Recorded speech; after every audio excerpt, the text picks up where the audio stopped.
The mid-morning sun beat down on the two riders as they traversed the rugged mountain pass. Deadshot kept his keen eyes fixed on the cliffs looming above, wary of ambush. Beside him, Mallory hummed a cheerful tune, seemingly oblivious to potential threats. Movement atop a jutting plateau caught Deadshot's attention. He reined his stallion sharply and drew his twin revolvers in one fluid motion. Mallory fell silent, following Deadshot's gaze to the lone figure surveying them from above. The man raised his hands in greeting. "Be at peace, friends. I mean you, no harm." His voice was clear and strong. Deadshot kept his pistols leveled. "What's your business in these parts?" The man nimbly picked his way down the sheer rock face to meet them.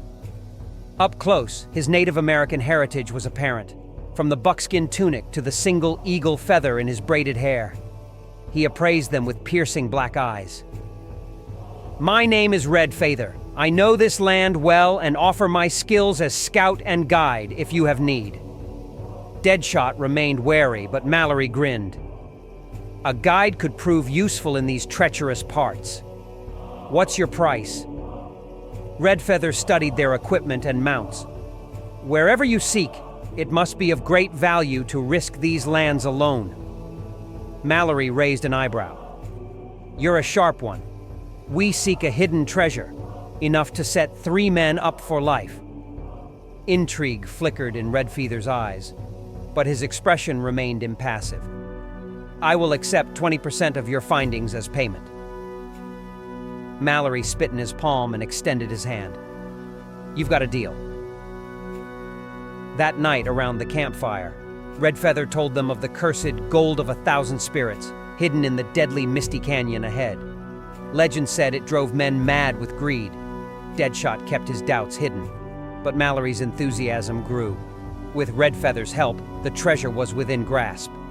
At dawn, Redfeather led them up a winding mountain trail only he seemed able to discern.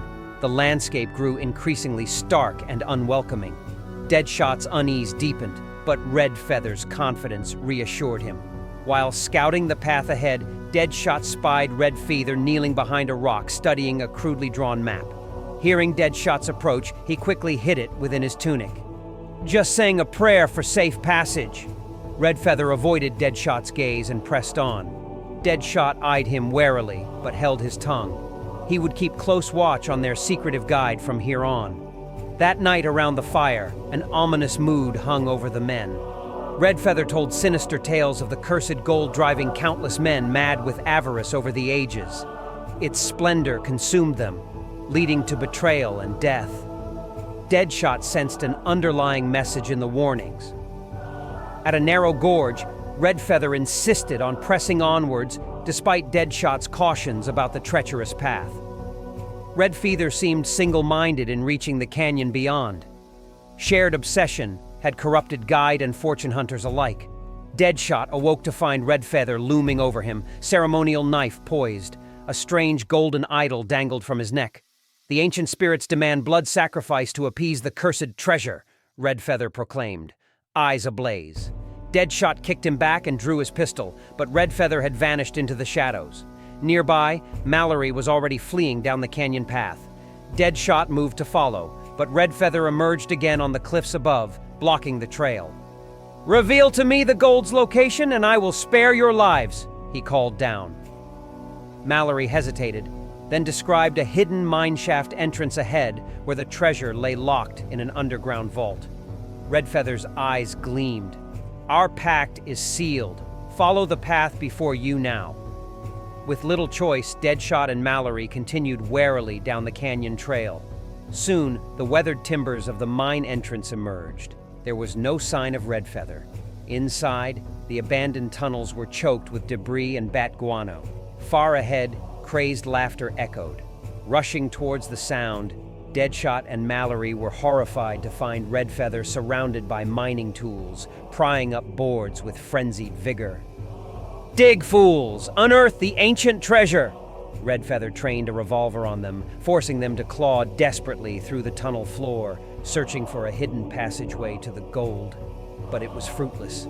After hours, Redfeather flung down his lamp in disgust. "Lies will not save you. The gold will be mine." He bound their hands and feet, leaving them trapped in the mine. I will return for you, with the fortune in my possession. After Redfeather departed, Deadshot managed to strike his bonds against a jagged rock to fray them enough for escape. He quickly freed Mallory too. We need to get to that gold before Redfeather circles back, Mallory said. Deadshot's eyes narrowed with determination. Then we best hurry. They raced onwards through the tunnels, now relying on memory more than sight. At last, Deadshot spied a familiar-looking symbol etched into the timbers just as Redfeather had described at the canyon entrance.